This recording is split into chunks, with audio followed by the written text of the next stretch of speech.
Senhor Deus e eterno Pai, nós somos gratos, Senhor, a Ti, te rendemos graça nessa noite, ó Pai. Deus, eu não sei como o Senhor irá falar ou se manifestar aqui nessa noite, ó Pai. Talvez o Senhor venha como um terremoto, talvez o Senhor venha como fogo, mas talvez o Senhor venha como uma brisa suave, ó Pai. Senhor, nós te damos liberdade para operar neste lugar, Espírito Santo. Nós te damos a liberdade para fazer a Tua vontade neste lugar, Senhor. Espírito Santo, fale conosco de maneira que nos confronte, de maneira que vai nos colocar em caminhos certos e não em caminhos tortuosos, ó Pai. Pai, que nós venhamos sair daqui transformados pelo poder que há na Tua palavra. Eu sei, Senhor, que para cada ambiente o Senhor tem uma palavra, Senhor. Eu não sei se para esse ambiente o Senhor vai trazer uma palavra de conforto, uma palavra, Senhor, de incentivo ou uma palavra de correção, ó Pai. Mas eu sou vaso do Senhor, Deus. Faça a Tua vontade e o Teu querer neste lugar, e que o nome do Senhor seja glorificado, em nome de Jesus. Amém. Poder se assentar, muito obrigado. Meus irmãos, primeiro livro do profeta Samuel é um livro bastante conhecido, porque é um livro rico de histórias que nos cativa. Quando nós olhamos para Samuel, nós vemos um exemplo de homem, nós vemos um exemplo de líder, e nós vemos uma pessoa a qual tinha um caráter e era portador de um relacionamento com Deus. Mas nós sabemos, quando nós lemos o início deste livro, que Samuel é o resultado da oração de alguém. A Bíblia vai começar dizendo no livro de 1 Samuel que havia uma mulher a qual não podia ter filho. Ela era uma mulher estéria. O nome dessa mulher era Ana.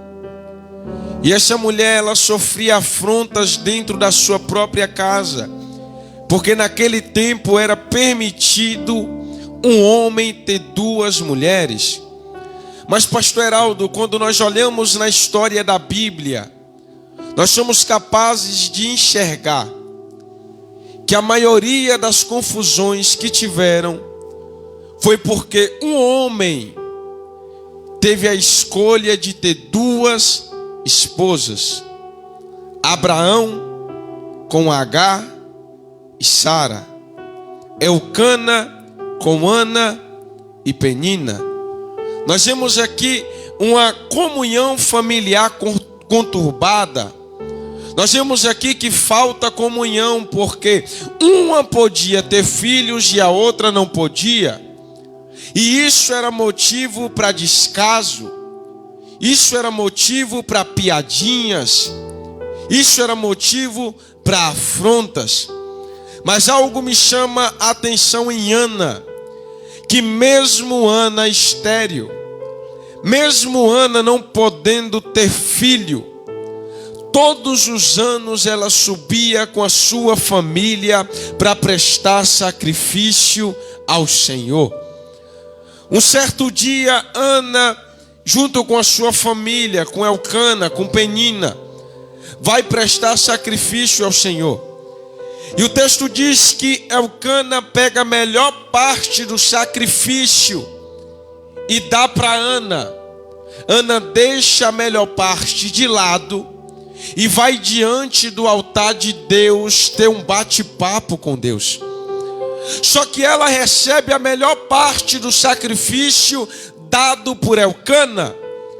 E por que ela deixa a melhor parte do sacrifício para ter um particular com Deus?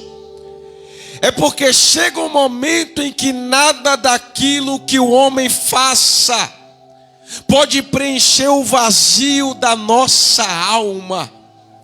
Nada daquilo que o homem faça pode curar a ferida da nossa alma.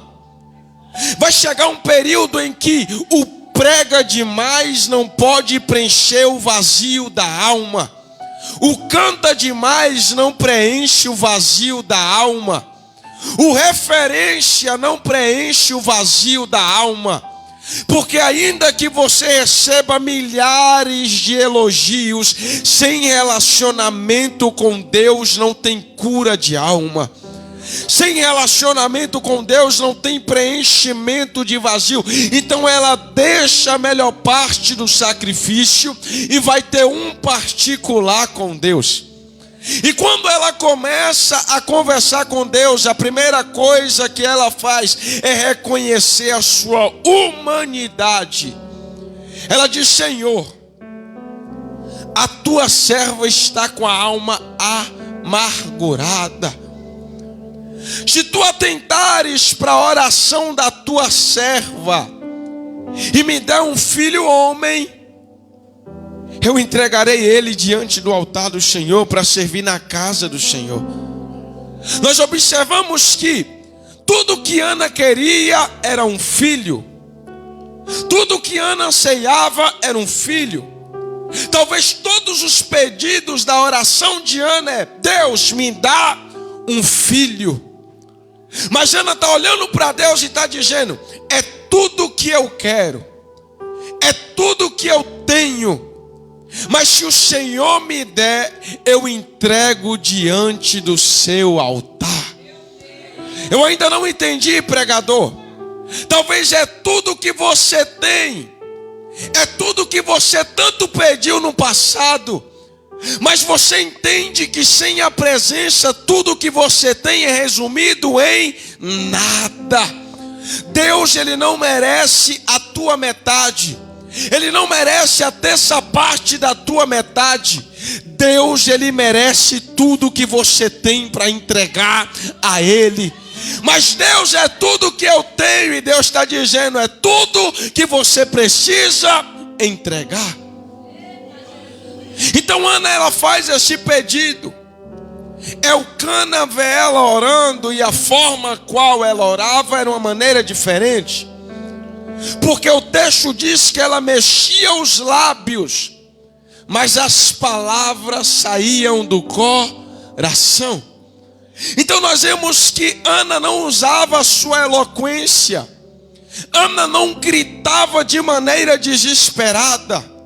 Porque não adianta eu usar minha eloquência em oração para alguém ouvir que eu estou orando, mas as palavras não proceder do meu coração. Então o que chama a atenção de Deus não é a altura a qual você ora, não é a eloquência que você coloca na sua oração, mas é a sua sinceridade, é as palavras que saem do seu interior, são palavras verdadeiras. É quando você entende: Deus, eu não sou nada, mas tudo que eu tenho eu entrego diante do Senhor. Mas não é entregar e depois ir lá e pegar de volta. Não é isso. É entregar verdadeiramente.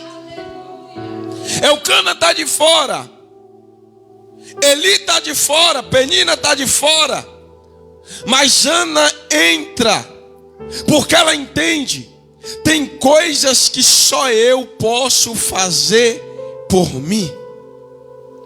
Vai ter coisas que o pastor pode fazer. Vai ter coisa que eu, como amigo e como ministro da palavra, eu posso fazer.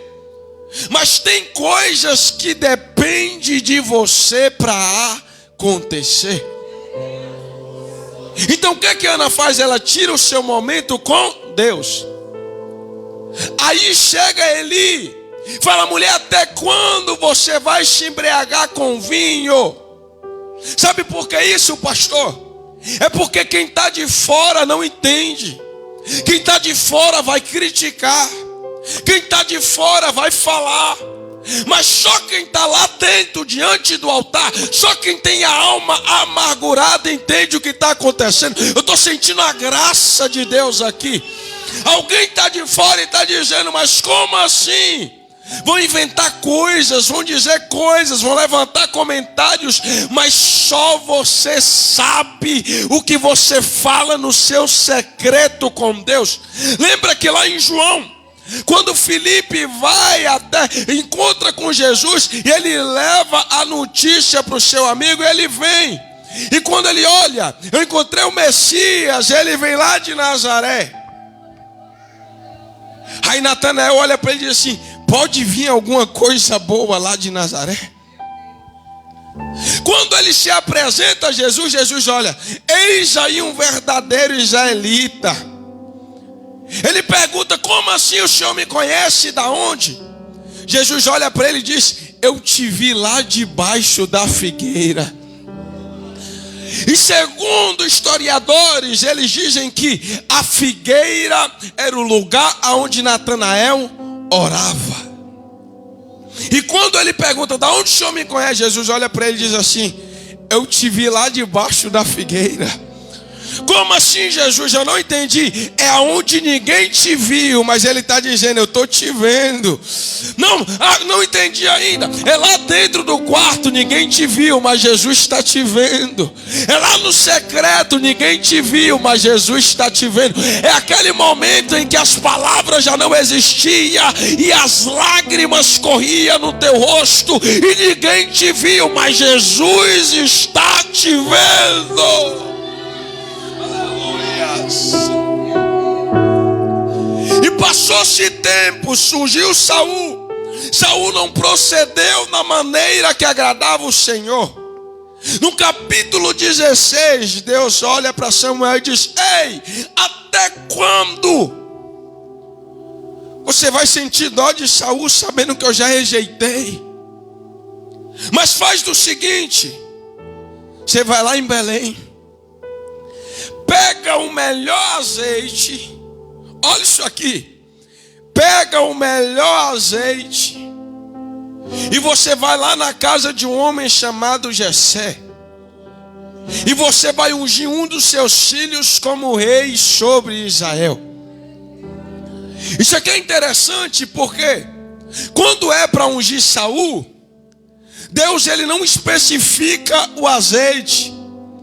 Mas quando é para ungir Davi, eu imagino Deus falando, ei Samuel, pega o melhor azeite que tem na sua partilheira, vai lá na casa de Jessé, que eu vou ungir um dos seus filhos como rei.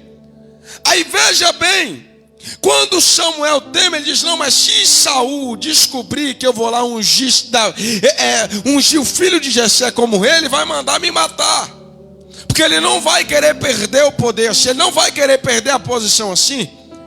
Aí nós temos uma mensagem apontando para Cristo, uma mensagem cristocêntrica, porque Deus ele fala, ei, pega um novilho e diga que você vai sacrificar. E por que a mensagem aponta para Cristo? Porque o sacrifício manteve o profeta vivo. Vou repetir isso aqui. O sacrifício manteve o profeta com vida. E por que Deus olhou para mim e para você e fez uma promessa? O porquê que Deus olhou para mim e para você e falou, eu vou te usar na terra, é porque o sacrifício há 2000 anos atrás mantém profeta vivo no ano de 2022, num ano de caos, no ano em que o nosso país está passando por uma retração total em tudo, em todas as áreas, política, educação, saúde, em todas as áreas. Mas aí Deus vai permitir a saúde cair, vai permitir a educação cair, vai permitir a política cair. Para quê? Para mostrar que a igreja não está consolidada na política, a igreja não está consolidada na saúde, a igreja não está consolidada na economia, a igreja está consolidada na rocha que se chama Jesus Cristo de Nazaré. Chega na casa de Jessé. A notícia é entregue a ele. E começa a passar os filhos de Jessé na frente do profeta. Vem o primeiro. Eu imagino agora Eliabe entrando na sala, todo ornamentado, todo bonito. Até um perfumezinho ele deve ter passado. E quando Samuel olha para ele, diz: eis o ungido do Senhor diante dos teus olhos. Deus chutuca ele e fala: eu não vejo como você vê. Eu não vejo como o homem vê. Eu não vejo como o pastor vê. Eu não vejo como a liderança vê. Eu não vejo como a família vê. A família olha a aparência. Pastor olha a aparência. Os líderes olham a aparência. Mas lembra que Deus falou bem assim: ei, prepara o melhor azeite. Por que o melhor azeite? Porque esse ungido é diferente. Como assim, Deus? Esse ungido é diferente. Ele é um homem segundo o meu coração. Deus não desperdiça o melhor azeite com projeto falido. Aí você acha que Deus te ungiu para desperdiçar azeite? Não, Ele mandou escolher o melhor azeite. Por quê, pregador? Porque você é diferente. Independente do que o homem fala, independente do que líder fala, do que família fala, Deus derramou o azeite na sua cabeça e você foi ungido com o melhor azeite, porque aonde você passa, você faz a diferença. Passou o primeiro, passou o segundo, passou o terceiro, o quarto, o quinto, o sexto e o sétimo, mas não havia necessidade disso. E por que Deus mandou passar os 7? Se poderia vir diretamente Davi, vai chamar Davi, vai ungir Davi. Deus, Ele não faz isso. Eu imagino passando o primeiro. Era aquele que olhava para Davi e dizia assim: vai ser nada isso aí. Passa o segundo. Era aquele que olhava para Davi e dizia: que pregador que nada, sabe nem falar direito. Era o terceiro que olhava para Davi e dizia: se nem seu pai, nem sua mãe te dá amor, você acha que Deus vai querer alguma coisa com você? Passa o quarto. Era aquele que olhava para Davi e dizia: só presta para cuidar de ovelha, não vai além disso. Passa o quinto. Talvez era aquele que olhava para Davi e dizia: ei, vai lá para fora, nós vamos comer o banquete aqui, e só senta na mesa quem é especial. Aí passa o sexto. Talvez era aquele que olhava para Davi com olhar de desprezo, com olhar de maltrato. Passa o sétimo. E talvez o sétimo era aquele que fala: ei, vai para lá cuidar das suas ovelhas, porque você não tem jeito para guerrear juntamente conosco no exército de Israel. Mas passou o 7 e nada aconteceu. Deus rejeitou o 7. E quando nós olhamos o texto, nós vemos que dos filhos de Jessé, o único que ele não colocaria sentado no trono era Davi. Só que é engraçado que Deus ele gosta de investir naquele que o homem não colocaria em posição alguma. Porque passa o 7. E se Samuel não pergunta, acabou seus filhos, ele não falaria de Davi. E quando pergunta, acabou seus filhos, ele diz: não, tem um. Só que esse ficou lá no campo cuidando de ovelhas. E agora eu imagino Davi, eu imagino Samuel se assentando e dizendo: ei, vocês estão com fome? Vocês estão sentindo fome? Por que, Samuel? Porque Deus falou para eu dar uma notícia para vocês. Que notícia é essa? Enquanto o cuidador de ovelhas não chegar, ninguém toca na comida que está na mesa, ninguém se assenta na mesa. Davi foi o último a chegar, mas foi o primeiro a sentar na mesa.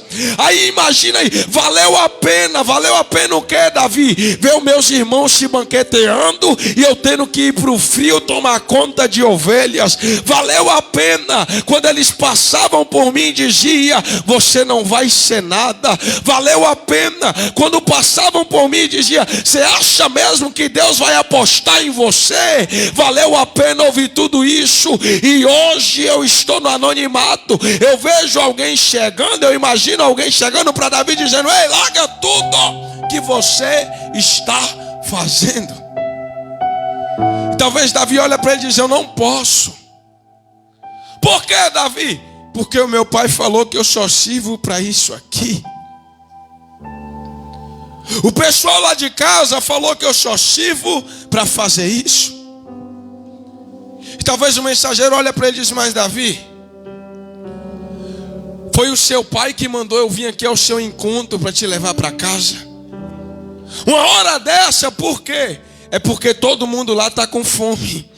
Mas tem um profeta lá que diz que enquanto você chegar, ninguém toca na comida, ninguém toca no alimento, ninguém se banqueteia, ninguém se assenta para provar do banquete. Eu ainda não entendi Atos, então eu vou ser mais claro. Não fique olhando para o que os outros têm e para o que você não tem, porque a cadeira que Deus preparou para você é sua e ninguém se assenta nela. Mas nós vemos que há uma diferença. Quando a Bíblia diz do menor da casa, ele não está se tratando de tamanho. Porque tem pessoas que dizem que Davi era magro, não, mas a Bíblia deixa bem claro, o texto deixa bem claro que Davi era ruivo, era bonito, era formoso e era de boa estatura. Então descarta esse negócio de ser franzino, de ser pequenininho, descarta. O menor da casa era porque ele era o mais novo.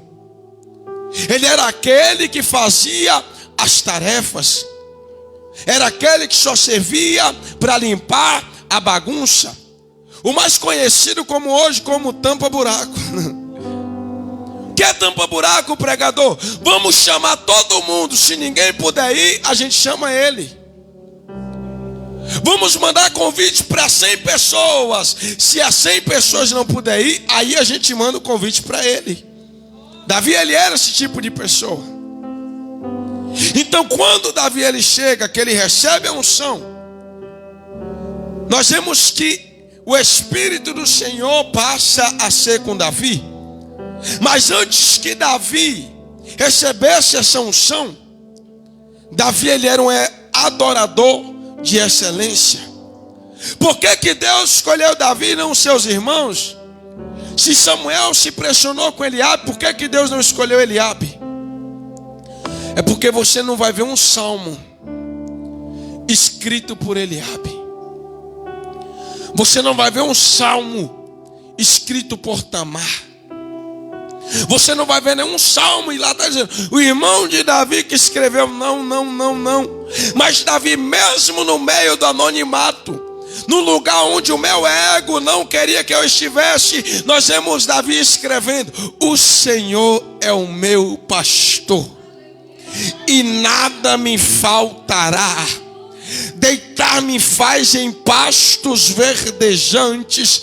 E o que é que esperou? O que é que fez Davi para alcançar isso? É o que ele escreve no Salmos 40. Eu esperei com paciência no Senhor, e ele se inclinou para ouvir o meu clamor. Não, mas eu já estou clamando tem tempo. Segue o conselho de Davi: espera com paciência no Senhor. Imagina o que é um Deus soberano e ele se inclinar para ouvir o seu clamor. Tem milhares e milhares de anjos ao redor de Deus, cantando o tempo inteiro: santo, santo, santo, santo. Só que aí de repente aparece alguém, o pastor Heraldo, com coração reto, com coração íntegro, bate o joelho no chão de madrugada. Deus deixa de ouvir o santo, santo, inclina o seu ouvido para ouvir o justo, para ouvir um adorador de excelência, para ouvir alguém que entende que o socorro não vem do homem, que a palavra que vale não é que vem da boca de familiar, mas é a palavra que foi liberada da parte de Deus sobre a sua vida. Ah, mas está demorando, mas aquele que te prometeu, ele é fiel para cumprir. É nessa noite, o que é que eu faço para receber o que Davi recebeu? Adore como Davi adorou. Eu não sou de fazer isso, mas eu vou te dar 30 segundos do meu tempo para você encher essa casa de adoração. Enche essa casa de adoração.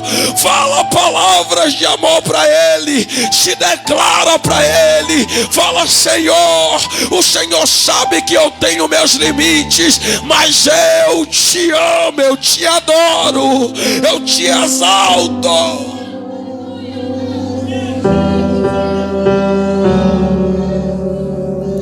Mas vai ter pessoas, pastor, que vai passar a vida inteira no anonimato. Vai passar a vida inteira no anonimato. Porque se Deus colocar no trono, esquece quem foi que colocou ele lá. Deus, ele prefere te ver adorando no anonimato do que ele te colocar num trono e você esqueceu que foi a mão dele que te colocou lá. Por que tinha tudo para ter um ministério de excelência e não tem? Porque no dia que Deus colocar sentado no meio dos príncipes, esquece que Deus é rei.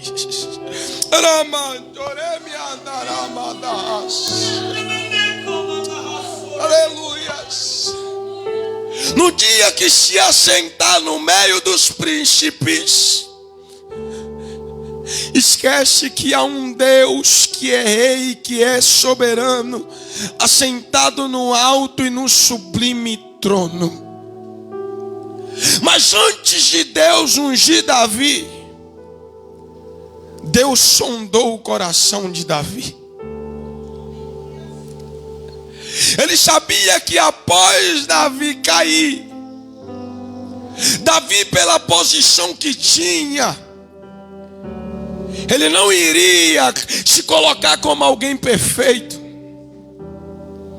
Mas Deus, na sua onisciência, ele já previa o Salmo 51, verso 11, onde Davi poderia pedir qualquer coisa: Deus, não me tira o ouro, Deus, não me tira a prata, Deus, não me tira o trono. Mas aí eu imagino Davi no chão, com as vestes rasgadas, sem o manto real. Eu imagino Davi olhando para Deus e dizendo: Deus, tira tudo de mim, mas não me expulse da tua presença, e nem retira de mim o teu espírito. Sabe quando nós alcançamos o nosso ápice em Deus? É quando nós entendemos e aprendemos a valorizar mais o secreto do que os altares. Nós atingimos o nosso ápice em Deus quando nós entendemos que mais vale 1 minuto no secreto do que 1 hora no altar.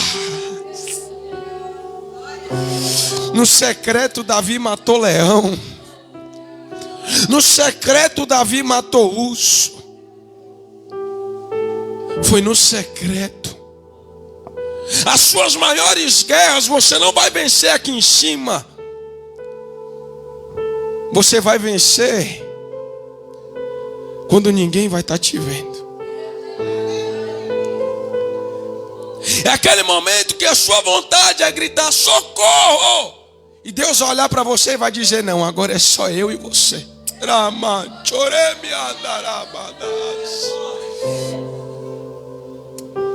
Você vai olhar para o seu lado e você vai dizer: Deus, eu estou sozinho. E Ele vai olhar para você e vai dizer: é só eu e você.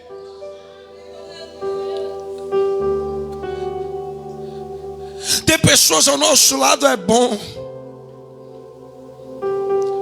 mas pessoas abandonam. Pessoas vão embora.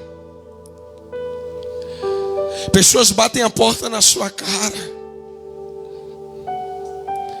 Enquanto você estiver aqui, você é bom. Todo mundo que está do seu lado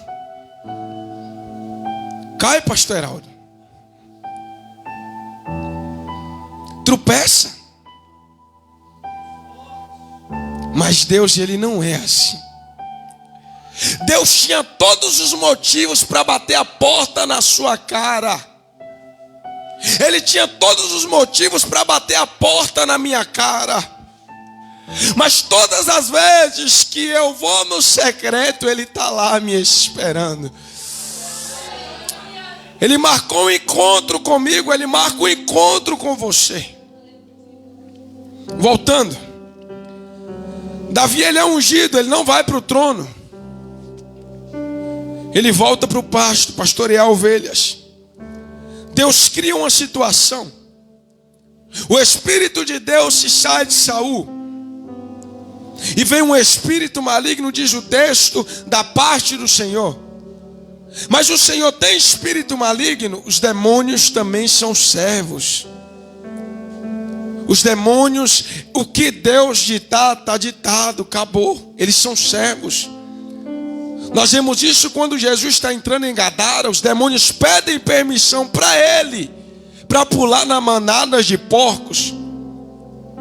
Então vem um espírito maligno da parte de Deus, se apodera de Saul. E vem a orientação: só se acalma com louvor. Só se acalma com adoração. Então, nós vemos que há uma diferença de Davi até nisso.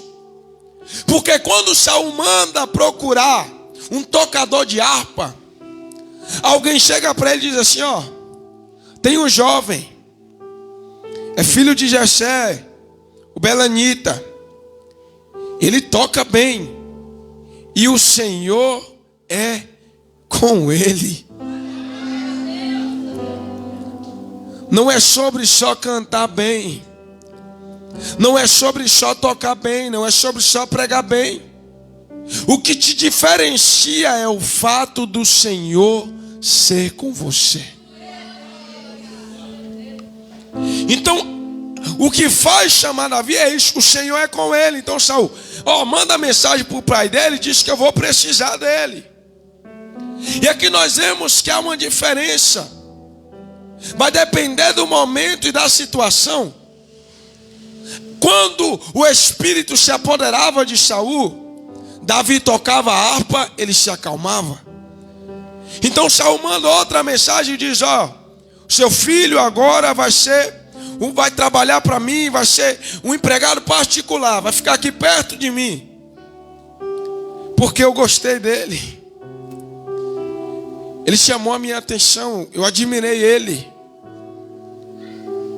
Só que esse mesmo Saul, pega isso aqui, gente, pelo amor de Deus.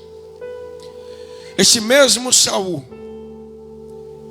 que admira Davi agora, é o mesmo Saul que quando descobre que Davi era rei, tenta matar Davi.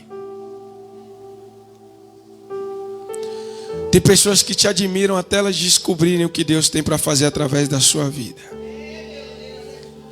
Isso é triste, mas é uma realidade. Tem pessoas que elas têm uma admiração por você, elas têm um carinho por você, até elas entrarem com você na cidade e escutar o que Saul escutou. Saul matou 1000, Davi matou 10.000. Saul matou 1000, Davi matou 10.000.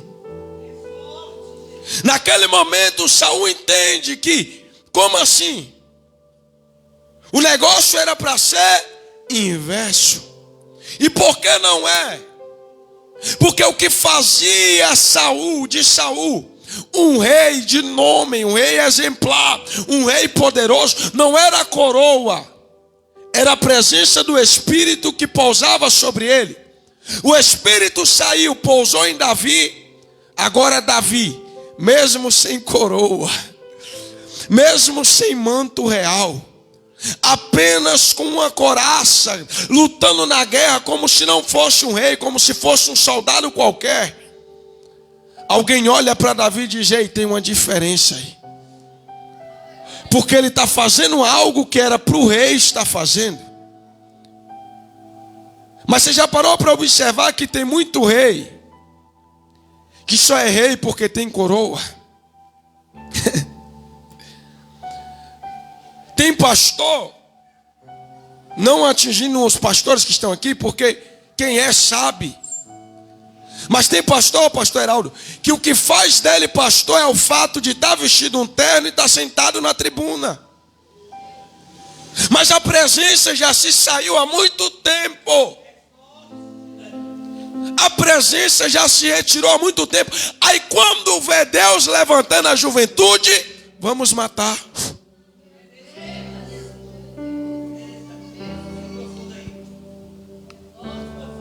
Quando vê Deus levantando o jovem, vamos matar. Por quê? Porque ele vai alcançar algo que eu tinha tudo para alcançar, mas o pecado falou mais alto. A transgressão falou mais alto. Mas Deus está levantando uma geração que não tem espírito maligno para ficar de pé diante da tua adoração. Saul endoidava dentro da tenda, todo mundo ficava desesperado, e Davi na calma, dedilhando a harpa, e ele se acalmava, porque pode vir com lança, pode vir com palavras, a juventude que Deus vai levantar não vai tremer, mas vai vencer a guerra na base da adoração.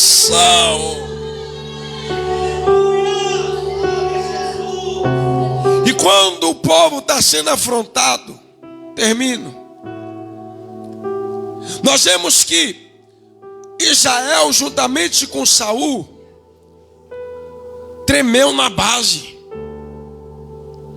O rei, que era para tomar frente, é o primeiro a tremer na base.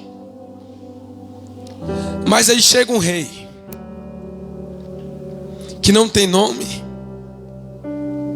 não tem coroa, e até para descrever ele falaram: é pastor de ovelhas, está no anonimato. E quando ele escuta, ele diz: quem é esse que ousa desafiar o exército do Deus Altíssimo? Mas por que Davi chega nessa autoridade? É porque ele tinha aquilo que Saul já tinha perdido: a presença do Espírito Santo de Deus. Você já reparou que tem pessoas que, quando é uma pessoa madura, que tem uma vida com Deus, você pode falar o que você quiser dela, ela não está nem aí. Mas não fala do Deus dela, não. Não mexe com os princípios dela, não. Você vê que quando Davi chega e diz: quem é esse que o quer que desafia o exército do Deus Altíssimo? Não é o exército de Israel, é o exército do Deus Altíssimo.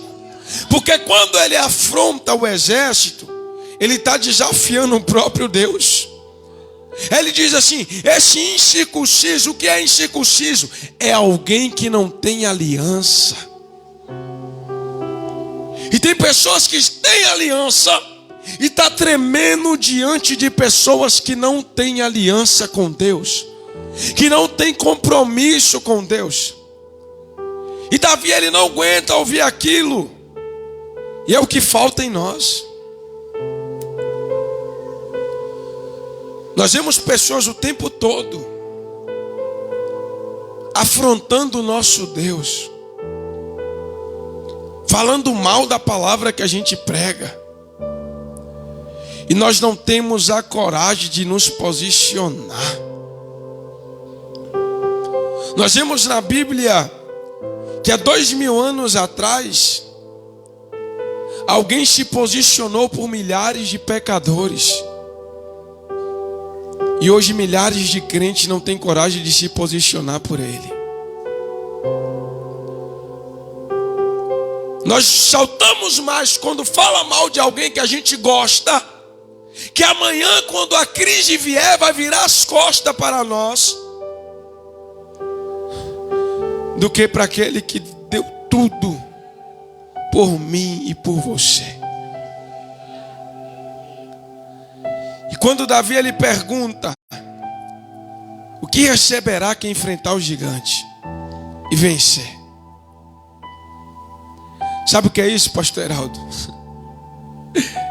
Aonde todo mundo vê medo, um louco vê uma oportunidade. Aonde todo mundo está vendo medo, está vendo caos, chega um cara chapado do Espírito Santo de Deus e vê uma oportunidade. O azeite já desceu sobre a minha cabeça, a promessa já foi feita, basta eu aproveitar as oportunidades. Por que não aconteceu ainda?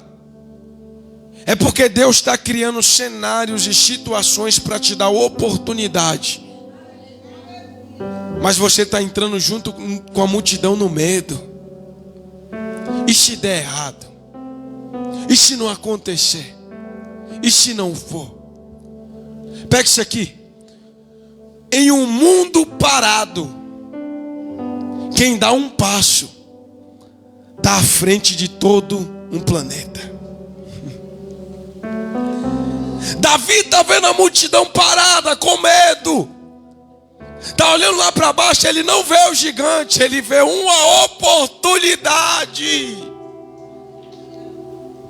Ele não vê um cara de 2,90 metros de altura, com capacete de bronze, com armadilha de bronze, não. Ele vê a oportunidade de começar a viver as promessas de Deus na vida dele. Por tremer diante de gigante, Israel não entrou na terra. O gigante está aí todos os dias, mas esquece o gigante e veja a oportunidade.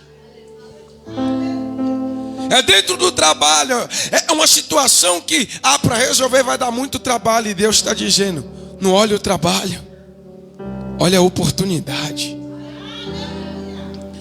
É dentro da igreja, só eu que faço, eu faço tudo.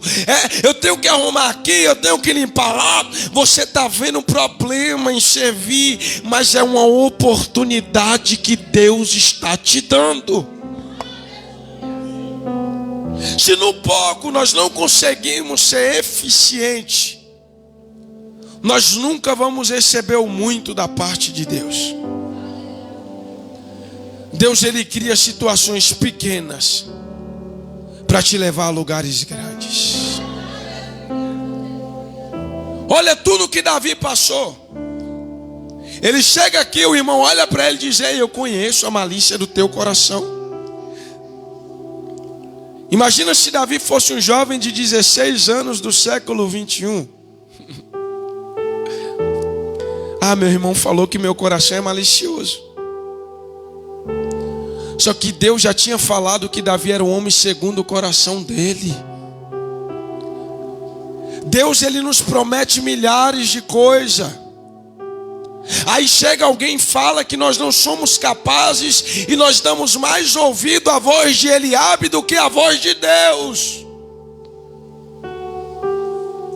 Deus, ele te escolheu porque ele conhece o seu coração. Ele sabe quem é você quando ninguém está vendo. Ele sabe que quando você desce, você não desce só para pedir. Você desce para se encher da graça e da presença de Deus. Ele conhece quem é você por dentro. Ele sonda o seu interior. Ah, mas Eliabe falou. Não importa o que Eliabe falou. Deus falou que você é segundo o coração dele. Ele escolheu você e ele não abre mão de você.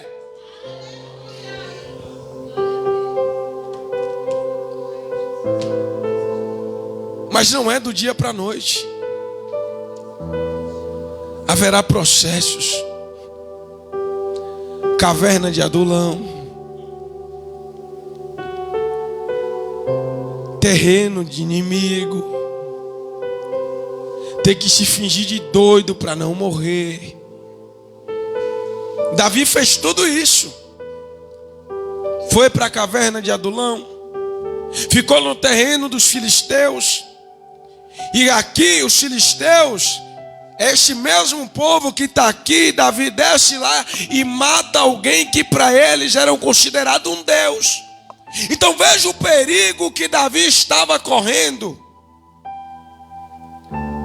Mas tudo isso faz parte do processo. Se fingir de doido. Aí imagina aí, pastor Davi no canto e pensando na mente: mas Deus me fez uma promessa que eu seria rei, que eu me sentaria no trono, e agora eu estou aqui tendo que me passar de doido para não morrer. É o processo.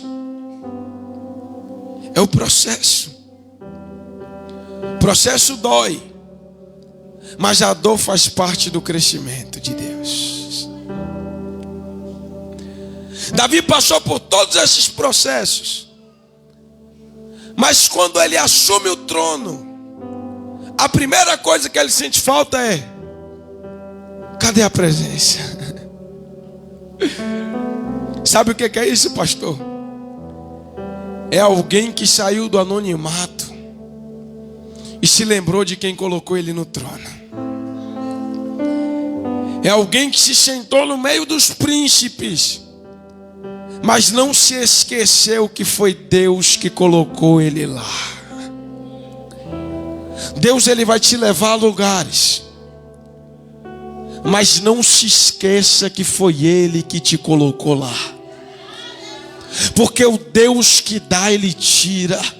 O Deus que levanta, abate.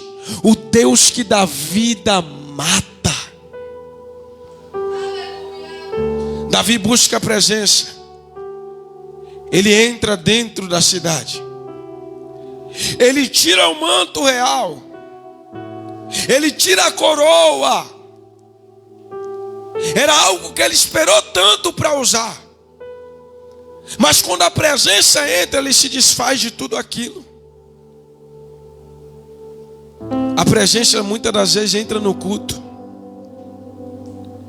mas nós não tiramos o manto real do eu faço, do eu posso, do eu sou. A presença entra no culto, mas nós não tiramos a coroa do sou eu que mando, do se eu não fizer não acontece.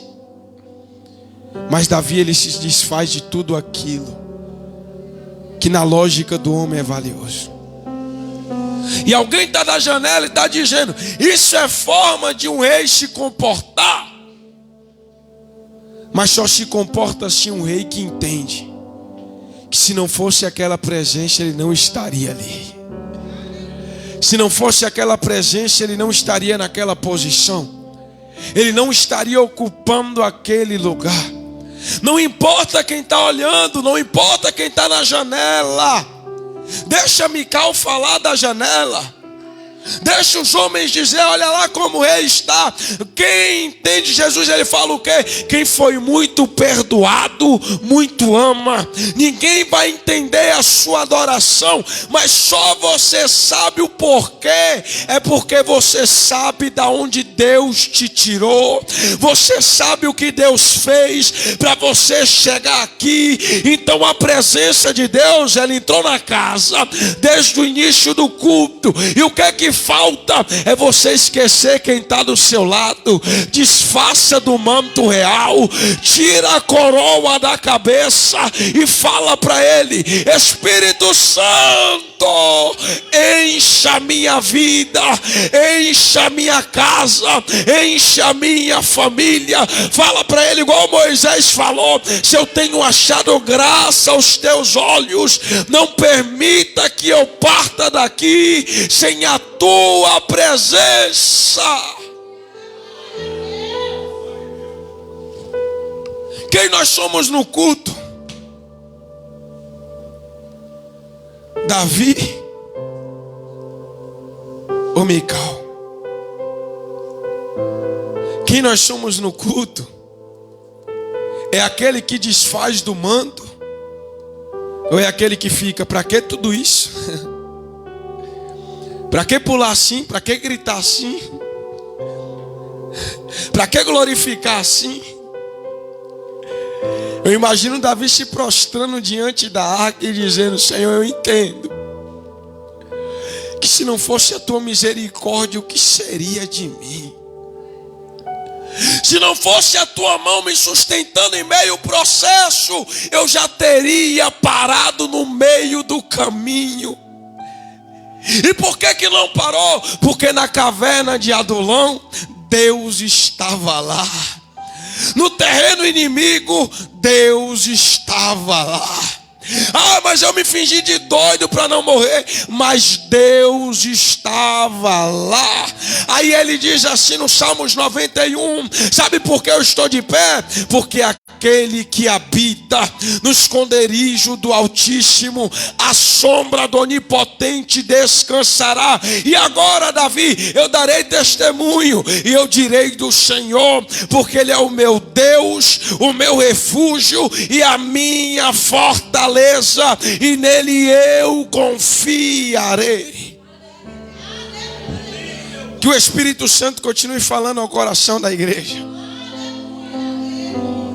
Eu acho que hoje Deus, ele veio com uma brisa suave. Mas que brisa suave e gostosa. Que graça. Ei, jovem, zele pelo secreto. Viver promessa é bom, mas melhor ainda é viver com aquele que te fez a promessa. É muito fácil a gente atuar quando tem milhares de pessoas nos olhando, quando tem centenas de pessoas nos olhando. Mas quem somos nós quando ninguém está vendo? Quando eu não estou querendo agradar o meu pastor, quando eu não estou querendo agradar a minha liderança, quem sou eu? Então seja assim como Davi, no anonimato, segundo o coração de Deus, na guerra, segundo o coração de Deus, no trono, segundo o coração de Deus. Que Deus abençoe a vida dos irmãos em nome de Jesus.